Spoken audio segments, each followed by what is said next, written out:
नमस्कार प्रिय मित्रों, आपने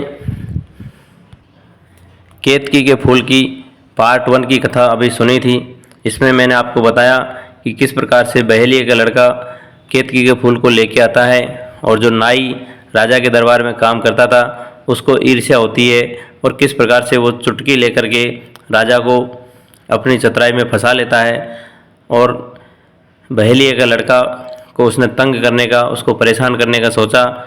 अब आगे वीडियो में आप देखेंगे कि किस प्रकार से बहेलिये के लड़का ने अपनी खुद की जान बचाई और राजा जो कि नाई के कहने में बहकावे में आ जा रहा था, तो उसी प्रकार से नाई को सबक सिखाया और नाई को अपने परम धाम अर्थात स्वर्ग में पहुंचा दिया। अब मैं वीडियो का सेकंड पार्ट स्टार्ट करता हूं। दोस्तों, यह एक प्राचीन कथा है जो केतकी के फूल पर आधारित है। एक राजा और रानी रहते थे। रानी ने जब केतकी के फूल पर हट कर लिया तो किस प्रकार से बहेलिये का लड़का केतकी के फूल का अरेंजमेंट करता है, लेकर के आता है और उसका इतना बड़ा ठाट बाट हो जाता है तो नाई देखते ही देखते अपनी चतुराई लगा देता है और उसको ये देखा नहीं जाता है और नाई को राजा को किस प्रकार से कान भर देता है। प्रिय मित्रों, नाई ने राजा के कान में चुगली कर दी और कहने लगा कि ये जो बहेलिया है इसके घर में 4 रानियां हैं और एक से बढ़ के एक सुंदर है, जिसमें पद्मिनी नाम की रानी तो बहुत ही सुंदर है। दोस्तों, कहते हैं कि जब वो पानी पीती है तो उसके कंठ से पानी तक दिखाई दे जाता है और जब जब वो हंसती है तो उसके हंसने से केतकी के फूलों की बारिश होती है। इस प्रकार से नाई ने राजा के कान में चुगली कर दी और कहने लगा कि महाराज, कोई ऐसा उपाय कीजिए, आपको तो रोज़ ही केतकी के फूलों की ज़रूरत पड़ेगी। आप येन केन प्रकार इस रानी को आप अपने वश में कर लीजिए, आप अपने महल में बुलवा लीजिए, आप खुद शादी कर लीजिए। प्रिय मित्रों, इसलिए कहा जाता है कि पक्षियों में कौवा और आदमियों में नौवा, मतलब पक्षियों में खग, नर में नाई और पखेरू में काग। दोस्तों, ये कहावत आपने बखूबी सुनी होगी। अब आप इस वीडियो में देखेंगे कि जो नर में नाई कहावत है, अर्थात सबसे चालाक जाति, सबसे चालाक कौम जो नाई की होती है, वो किस प्रकार से राजा को चालाकी की पट्टी पढ़ा रहा है। दोस्तों, राजा के कान भर दिए कि महाराज, हो सके तो 4 रानियां आप अपने महल में बुलवा लीजिए और इस जो बहेलिया है इसको कहीं भी निकाला दे दीजिए, देश निकाला। इस प्रकार से कान भर देता है। प्रिय मित्रों, नाई ने कई बार राजा से इस तरह से वचन कहे तो कहीं न कहीं राजा का दिमाग भी सरक गया। उसने सोचा कि मेरी बदनामी भी नहीं हो और काम भी हो जाए, ऐसा कोई तरीका बताओ। दोस्तों, नाई कहने लगा, महाराज, ये कोई बड़ा भारी काम नहीं है आपके लिए, मैं आपको जैसा बताऊं वैसा करते जाइए। उस राजा की जो लड़की थी, राजकुमारी का विवाह होने वाला था, तो नाई ने राजा से कहा कि आप 10 मानी धान, अर्थात शादी में बहुत सारे धान की ज़रूरत पड़ेगी, तो आप बहेलिये को 10 मानी धान दे दीजिए और वो सुबह तक ये धान का चावल बना के ला देगा और एक भी टुकड़ा, एक भी चावल टूटना नहीं चाहिए। इस तरह के शर्त लगा के बहेलिये के घर भिजवा देते हैं 10 मानी धान, और यदि टूट जाए तो उसकी सारी संपत्ति, अर्थात सारे जो ज़मीन जायदाद, उसका जो हाथी घोड़ा है, उसकी 4 रानियां हैं, वो राजा की हो जाएगी। इस तरह का टास्क लगा करके नाई ने चाल चल दिया और राजा ने भी तुरंत ऑर्डर निकाल दिया कि जाओ, 10 मानी धान सुबह तक तैयार मिलने चाहिए उसकी राजकुमारी की शादी में। ये जो धान है और एक भी धान टूटना नहीं चाहिए। दोस्तों, उस बहेलिये को कुछ समझ में नहीं आ रहा कि मैं सवेरे तक ये काम कैसे कर पाऊँगा, ये धान से चावल कैसे निकाल पाऊँगा, और कोई टूट जाएगा तो मेरा सारा परिवार, सारी रानियां राजा हड़प लेगा। बहेलिये ने ये सब बातें अपनी 4 रानियों को बताई तो जो हंस कुमारी थी उसने अपने पिता को याद किया और कहा कि महाराज, पिताजी, बहुत सारे पक्षी भेज दीजिए तो सुबह तक धान क्लियर कर देंगे और उसमें कोई भी धान टूटेगा नहीं। दोस्तों, पक्षियों को धान को तोड़ करके दाना निकालने की बखूबी आदत होती है, तो कम से कम 10-20 हज़ार जो हंस थे वो उसके पिता ने भेज दिए, तो सुबह तक सारे धान क्लियर कर दिए, साफ कर दिए और कोई भी धान टूटा नहीं। सुबह जब बहेलिये ने देखा तो उसका काम बखूबी हो गया। उसने राजा से कह के भिजवा दिया कि महाराज ये ले आपके 10 मानी धान राजकुमारी की शादी के लिए, इसमें कोई भी धान टूटा नहीं है। दोस्तों, जब राजा ने और नाई ने ये सब देखा तो अचंभे में पड़ गए, कोई भी धान टूटा नहीं था और पूरा जो धान था वो साफ होकर के चावल में परिवर्तित हो गया। यह देख करके राजा चक्कर में पड़ गया। दोस्तों, नाई फिर बोला कि महाराज मैं दूसरा उपाय बताता हूँ, आप क्यों चिंता कर रहे हो, चारों रानियाँ आपकी हो जाएगी, अब की बार मैं जैसा बताता हूँ वैसा कीजिए। नाई बोला कि महाराज शादी में दहेज में देने के लिए 10,000 हाथियों की ज़रूरत है, ऐसा आप बहेलिए को बोल दीजिए। यदि वो इंतजाम नहीं कर पाए तो उसकी सारी संपत्ति अर्थात चारों रानियाँ और जो भी संपत्ति उसकी हाथी घोड़ा है सब हड़प लिए जाएंगे। दोस्तों, जब ये टास्क बहेलिए को मिला तो बड़ा चिंतित हुआ। अब जो कदली वन का जो राजा था उसका ससुर, उसके पास उसने पहले ही बोल रखा था कि मेरे पास हाथी घोड़ों की कोई कमी नहीं है, सैकड़ों हाथी सैकड़ों जब मांगेंगे जब मिल जाएंगे।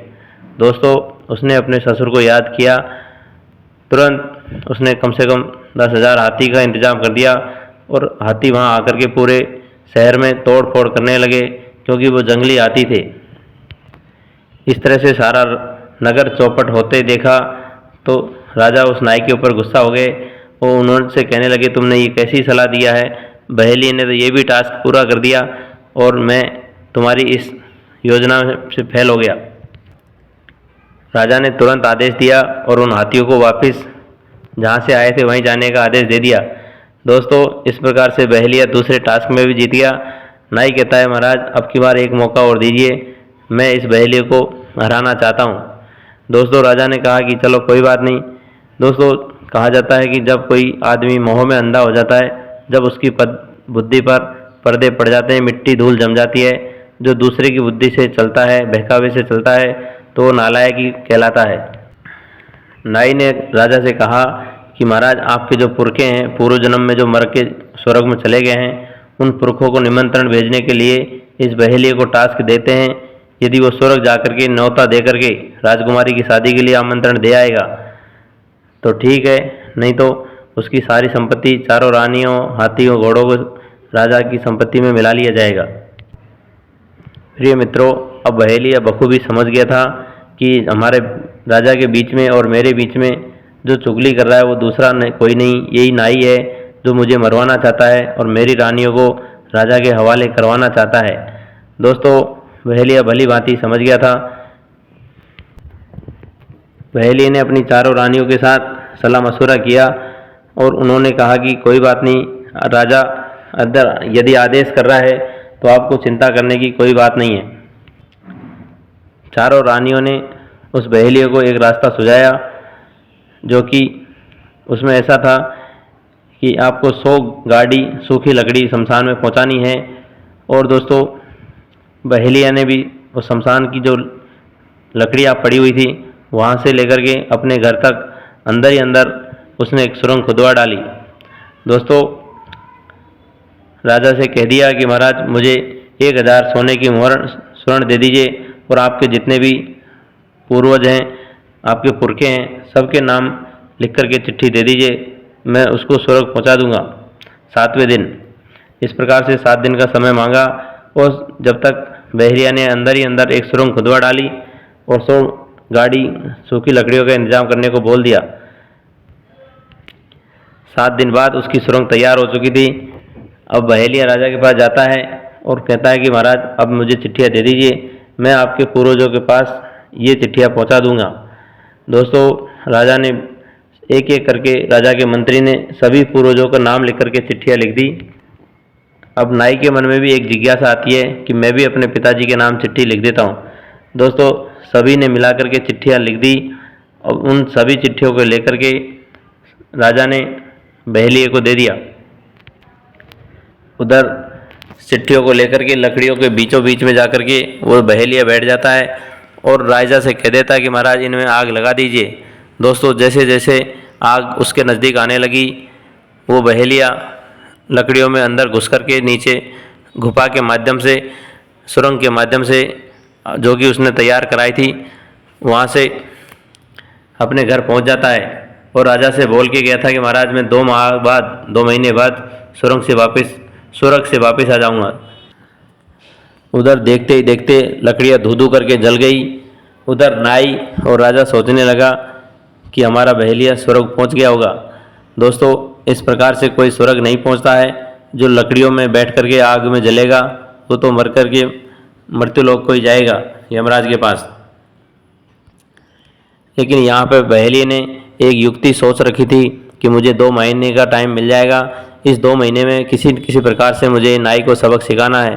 दोस्तों, उसने 2 महीने के जो टाइम था उसमें एक युक्ति सोची कि मैं दूसरे शहर में कहीं जा कर के दूसरी कोई अच्छी हैंडराइटिंग जो स्वर्ग में चलती हो, अच्छे पेन से लिखवा करके सभी चिट्ठियों का जवाब लिखवा लेता हूँ और दूसरे शहर में जा कर के एक सोने की पेटी, सोने का इस्तरा और कैंची बनवा लेता है। और 2 महीने बाद जब टाइम पूरा हो जाता है तब राजा के पास जाता है। उसी दरमियान जो ये बहेलिए का लड़का है इसका नाखून और बाल बहुत तेज़ बढ़ जाते हैं। सभी चिट्ठियों का जवाब उसने बखूबी लिखवा लिया। 2 महीने बाद राजा के सामने पेश होता है और कहता है कि महाराज, मैं स्वर्ग में जाकर के वापस आ गया हूँ, सभी चिट्ठियों का जवाब लिखवा के ले आया हूँ। राजा ने अपने पिताजी का हालचाल पूछा तो कहने लगा, आपके पिताजी बहुत अच्छे हैं, स्वर्ग में राज कर रहे हैं। मैंने जब आपकी शादी का राजकुमारी की निमंत्रण पत्र उनको दिया तो बहुत खुश हुए। उन्होंने कहा कि मेरे यहाँ बहुत बड़ा यज्ञ का आयोजन हो रहा है, नहीं तो मैं राजकुमारी की शादी में ज़रूर हाजिर होता। और नाई से भी कहा कि आपके पिताजी ने भी ये चिट्ठी भेजी है, वहाँ पे कमी है तो केवल एक कमी है, वहाँ पे बहुत ज़्यादा काम है, शादियों का सीज़न है, नाई की व्यवस्था नहीं है। इस वजह से मेरे भी नाखून और बाल बहुत ज़्यादा बढ़ गए हैं, क्योंकि वहाँ पर नाई की बहुत ज़रूरत है। ऐसा कहकर के जो उसने सोने की पेटी बनवाई थी, सोने का उस्तरा, चांदी की कैंची, वो राजा के सामने ही नाई को भेंट कर दी और कहा कि महाराज, इसके पिताजी ने भी वहाँ पर इसकी बहुत सख्त ज़रूरत बताई है, आप मेहरबानी करके इस नाई को स्वर्ग भेज दीजिए। और ये भी कहा है कि महंगाई बहुत बढ़ गई है, पत्तल बनाने वाला, दोने बनाने वाला कोई नहीं है, 1-1 रुपये की एक बिकती है। तो जब नाई वापस आए स्वर्ग में तो 1000 नग पत्तल और 1000 नग दोने लेकर के आए। दोस्तों, जब बहेलिए ने सोने की पेटी नाई को गिफ्ट किया और ऐसा कहा कि आपके पिताजी ने ये आपके लिए भेजी है, तो नाई बहुत खुश हो गया। अब तो नाई को स्वर्ग जाने की इच्छा करने लगी। दोस्तों, राजा ने भी उसको जाने का ऑर्डर दे दिया। नाई ने अपना मकान गिरवी रख करके 1000 पत्तल दोने इकट्ठे करवाए और राजा उसके शमशान घाट में एक 100 गाड़ी लकड़ी भेज देता है। अब दोस्तों, जिस प्रकार से वो बहेलिए के लड़के ने चालाकी किया था और अपनी जान बचाई थी, ये जो दोनों लोग मिलकर के इसके साथ जाल बिछा रहे थे, लेकिन अब जो नाई है इसको सज़ा मिलने वाली है। दोस्तों, नाई को लकड़ियों के बीच में बैठा दिया जाता है और पत्तल दोने लेकर के बैठ जाता है। अब वो बहेलिया था, उसने उसमें आग लगा दी। धीरे धीरे वो आग नाई तक पहुंच जाती है। नाई का जल जल करके वहीं पे राम नाम सत्य हो जाता है और वो नरक लोक में पहुंच जाता है, मृत्यु लोक में पहुंच जाता है। दोस्तों, अब बहेलिया सुख शांति पूर्वक रहने लगा। धीरे धीरे जो 3 महीने का समय था स्वर्ग में पहुंच कर के वापस आने का, वो टाइम पूरा हो जाता है। राजा सोचता है, उस बहेलिए से कहता है कि महाराज कि भाई उसको 3 महीने में वापस आ जाना चाहिए था, तुम तो 3 महीने में जा कर के वापस आ गए थे। इस पर बहेलिया राजा को जवाब देता है कि महाराज, वहाँ शादियों का सीज़न बहुत चल रहा है, नाई की जात है, वो वहाँ लोभ लालच में मोह में पड़ गया होगा और बहुत कमाई करने लगा है, बहुत ज़्यादा रुपया पैसा कमा रहा होगा, धीरे धीरे आ जाएगा। दोस्तों, धीरे धीरे 3 महीने का जगह 6 महीना निकल गया और नाई का आने का नाम निशान नहीं। दोस्तों, उधर नाई की जो पत्नी है नाइन, वो बड़ी परेशान हो जाती है और फिक्र में उस बहेलिए से कहती है कि बहेलिए भाई, मेरे पति वापस कब आएंगे, कुछ अता पता हो तो बताइए, तुम तो 2-3 महीने में स्वर्ग जा कर के वापस आ गए थे। दोस्तों, वो बहेलिया नाई की पत्नी को समझाता है कि देखो भाग्यवान, तुम्हारे पति ने मेरे लिए गड्ढा खोदा था तो उसको कुआं तैयार मिल गया, अब वो वापस कभी नहीं आएगा। नाई की पत्नी को और राजा को नाई के द्वारा जो चालाकी की गई थी जो उसको मरवाने का, जो उसका राजपाट, जो उसकी रानियां छीनने का जो प्रोग्राम था, वो राजा के सामने रखा, पूरे गांव के सामने रखा। राजा ने कान पकड़ लिया और आज के बाद उसने दूसरे के बहकावे में नहीं आकर के गलत काम करने का माफ़ी मांगी। अब दोस्तों, नाई की पत्नी भी समझ गई कि मेरे पति ने पहले के साथ गलत काम किया था, इसलिए उसको आज सज़ा मिली। उधर राजा भी ये बात समझ गए कि मेरे से, जो कि पूरे राज का मालिक था, दूसरे के बहकावे में आकर के कम से कम 3-3 बार उसको मरवाने का इंतजाम कर दिया और उसकी जो 4 रानियां थी उनको हड़पने का अर्थात गलत काम करने का नाई ने प्रेरित किया और राजा ने ऐसा किया भी। प्रिय मित्रों, पुरानी कहावत है कि जो जैसा करता है वो वैसा ही भरता है। जो दूसरे के लिए गड्ढा खोदता है उसके लिए कुआं तैयार रहता है। दोस्तों, वह राजा नापुत्री था, उसकी कोई पुत्र नहीं थी, एक लड़की थी। उस लड़की की शादी, अब उसने सोचा कि मैं बहेलिए को उसकी शादी कर देता हूँ, इससे बड़ा कोई गुणवान व्यक्ति मुझे मेरी नज़र में है नहीं।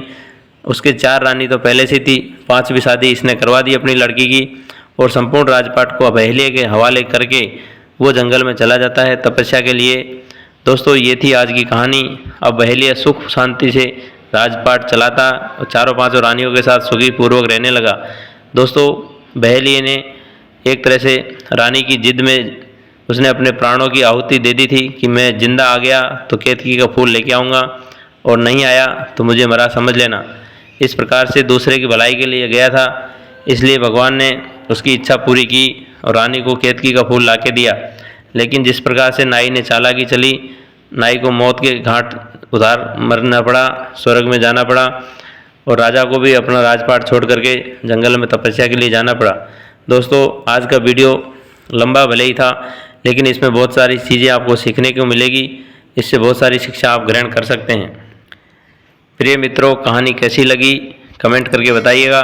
सभी को राधे राधे, हरिओम। मिलते हैं अगले वीडियो में। थैंक यू दोस्तों।